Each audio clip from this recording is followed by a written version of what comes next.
Till now we have seen the structure of the General Assembly of the United Nations, which is the principal legislative organ of the United Nations. Let us now look at the various functions that are exercised by the General Assembly. Now the functions and the powers of the General Assembly are in fact embodied in the United Nations Charter itself in between Articles 10 and 17. Now can you answer this question? Which articles embody the functions of the General Assembly? Is it between Articles 10 and 17, Articles 24 and 26, Articles 30 to 33, or Articles 36 to 39? The correct answer is Articles 10 to 17. Now the General Assembly enjoys the membership of all the 193 member nations of the United Nations, and it performs its primary function of maintaining international peace and security by discussing and debating the various issues pertaining to international peace and security. Therefore, the General Assembly acts as the primary forum to have such discussions and debates on any issues pertaining to these matters. Now we remember how the major role of the United Nations General Assembly is particularly concerning recommendations. However, this is not a shortcoming, as this is a core function of the General Assembly, and it makes these recommendations after having debates and discussions and by gathering consensus from all the member nations present in the General Assembly. Therefore, this makes the United Nations system very organized, and it makes the General Assembly as the principal source of recommendations. These recommendations are primarily made to the states concerned and also to the various other organs, particularly the Security Council, which is the executive organ of the United Nations and thus puts these recommendations into action. Now, as we can understand, the huge membership of the General Assembly is its true strength, as this makes General Assembly the United Nations primary representative forum. Expanding on this function, the General Assembly promotes international cooperation, which is to bring all the nations together and to make them work together on the wide array of goals envisioned by the United Nations itself, particularly in the fields of political, social, economic, cultural, educational, and health affairs. Now, acting upon this function, in 2016, the General Assembly led the international community in launching the Sustainable Development Goals of the United Nations.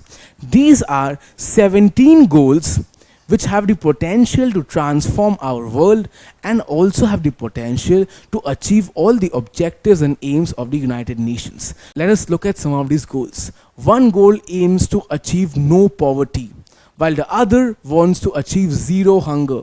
Some of them want to achieve quality education, gender equality, clean water and sanitization, and also wish to reduce inequalities. As all of these goals together are known as the Sustainable Development Goals, and this is done by the General Assembly by promoting international cooperation.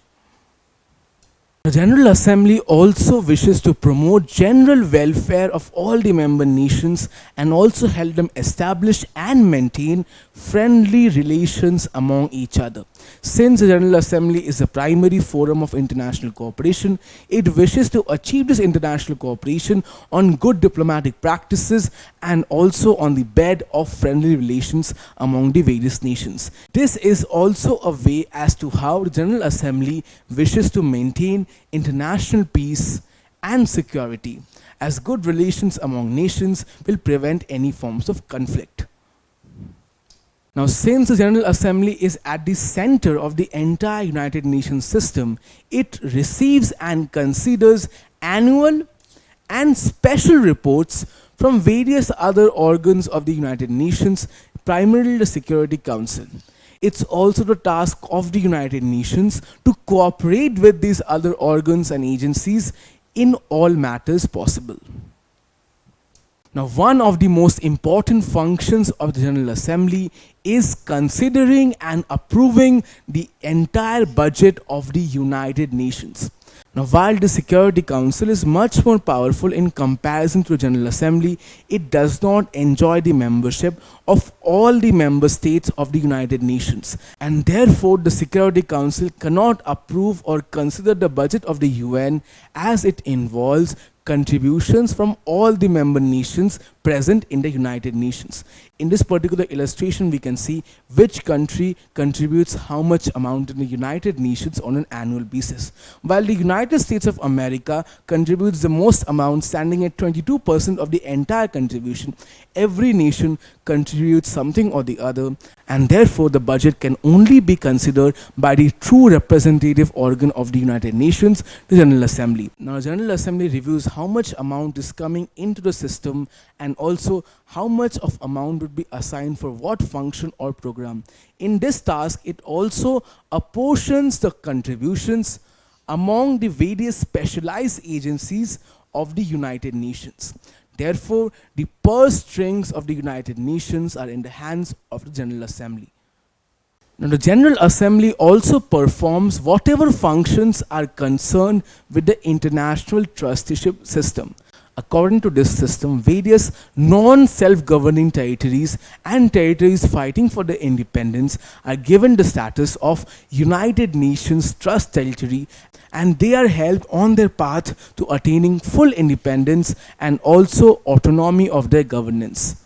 Now, General Assembly gathers consensus for this system and also gives recommendations to the primary organ tasked with maintaining the international trusteeship system, which is the Trusteeship Council.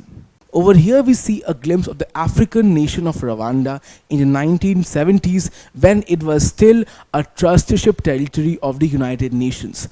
The international trusteeship system helped Rwanda and its various people to attain independence in the year 1978.